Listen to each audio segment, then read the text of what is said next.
ময়মনসিংহের গফরগাঁওয়ের শালটিয়ার হাট। এখানে দীর্ঘদিন যাবৎ এই হাটটির সুনাম চতুর্পাশে ছড়িয়ে আছে। এই হাটে একটা সময় বহু গরু উঠতো। পাশেই আহ, ব্রহ্মপুত্র নদীর দুই পাশেই অসংখ্য মাঠ। এই মাঠে অনেক কৃষক অনেক গরু পালন করে আসছেন। বিশাল এক চারণ ভূমিতে প্রচুর গরু এখানে দেখা যেত।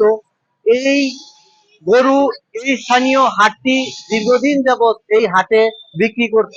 বর্তমানে শালটিয়ার যে হাটটা, গরুর হাটটা ছিল, সেই হাটে স্টেডিয়াম স্টেডিয়াম স্টেডিয়াম হয়ে যাওয়ার ফলে এখন আদর্শ স্কুল মাঠে এই হাটটি বসছে। এই স্কুল মাঠটি অত্যন্ত ছোট এবং এইখানে মাঠের পরিবেশটা তত একটা ভালো না।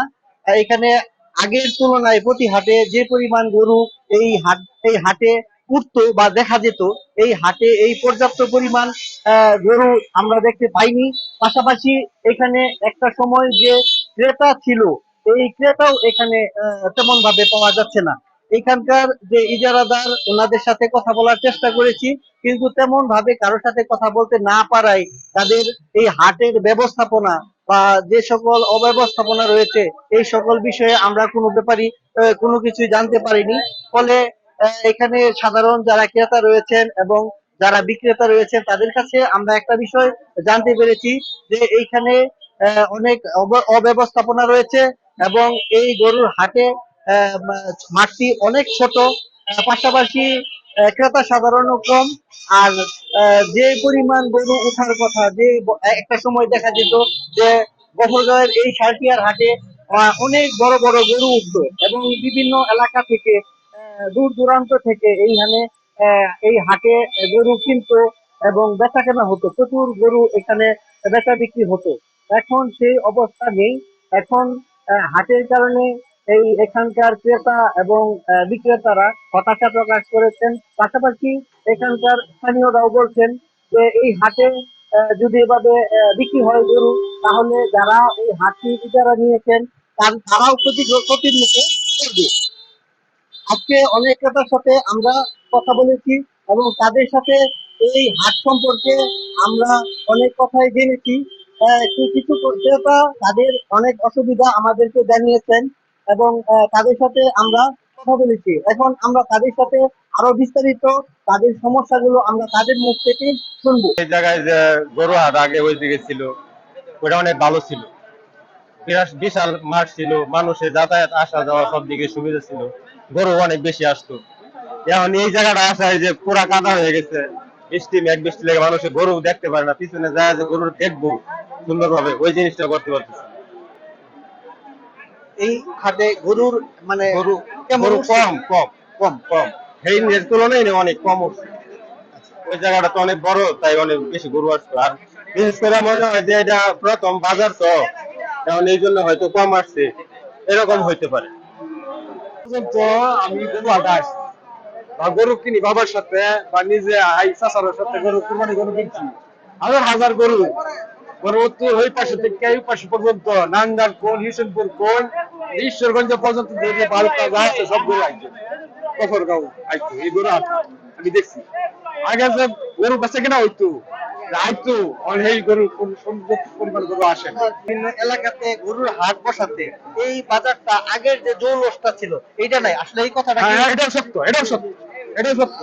বাজার ভাঙ্গা ভাঙ্গা অনেক খন্ড হয়েছে। পার্শ্ববর্তী এলাকায় ছোট ছোট বাজার গুলো আছে, এগুলো গরু হাটার জন্য এনে বেচা কিনা হয়ে, গ্রামে গঞ্জে গিয়ে বেচা কিনা হয় কি।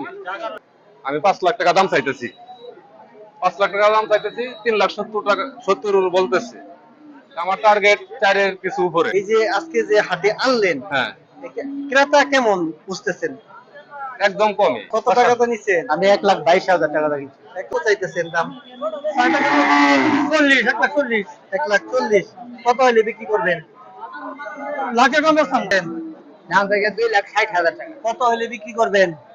বিক্রি হওয়ার কাস্টমার বলতেছে দাম, এটা আমি বলা যাইতো না। ছিল। জি জি। এখন এইখানে গরু হাটা হওয়াতে কেমন ক্রেতার কেমন এইখানে গরু আলা হয়েছে, বাজার বাজার আমনে জমে কম। তারা শুধু খালি আপনার গাছ খাওয়াইছি আর ভুসি আর শুকনা খেল। এটা আমার হাতের গায়ের বাছুর, 3 বছর পাচ্ছি। এরপরে আজকে বেচছি 22,000 টাকা বেচছি, 1,22,000 টাকা বেচছি। ক্রেতা কেমন আছে আজকে? আজকে তো বাজার হয় একটা সুবিধা না, মোটামুটি আজকে বাজার। গরুটা আমি ঢাকা থেকে কিনে আনছি 2,80,000 টাকা দিয়ে, তারপর দানাদার খাবার খাওয়াইতেছি, 7 আইটেম খাওয়াইতেছি। 70,000। কি জাতের গরু? ষাঁড় গরু, দেশি। আগে যে গৌহাটা ছিল গফরগাঁও, যেটা শেখ রাসেল মিনি স্টেডিয়াম, ওটা এখন স্টেডিয়াম হয়ে যাওয়ার কারণে আদর্শ শিশু নিকেতন স্কুল মাঠে গোহাটা পরিচালিত হচ্ছে। আমি আবার অত্র বিদ্যালয়ের সভাপতি। মূল কথা হলো এখানে জায়গার স্বল্পতা এক, দ্বিতীয়ত এখানে বৃষ্টি হলে পানি নিষ্কাশন হচ্ছে না। পানি না নিষ্কাশন না হওয়ার কারণে কাদা জমে থাকে এবং গোহাটায় কোনো ক্রেতা বিক্রেতা উভয়েরই সমস্যা। যে সমস্যার কারণে এখানে স্বল্পতা জায়গা, গরু হাটায় ক্রেতা বিক্রেতা হাঁটে না। বিশেষ করে যারা ইজারাদার, তাদের বর্তমানে তারা যে বাজারটা ডাক, বাৎসরিক ডাক হয়, যে পরিমাণ টাকায় তারা ডাকছে সেই পরিমাণ টাকা তারা উঠাতে পারবে কিনা আমার মনে হয় পারবে না। কারণ এই স্বল্প জায়গা এবং এই পরিবেশ খারাপ, সেই মোতাবেক এটা কোনোদিন সম্ভব না। যার জন্য এটা স্থানান্তর করলেই ক্রেতাদের এবং যারা ইজারাদার তাদের লাভবান হওয়ার সম্ভাবনা রয়েছে।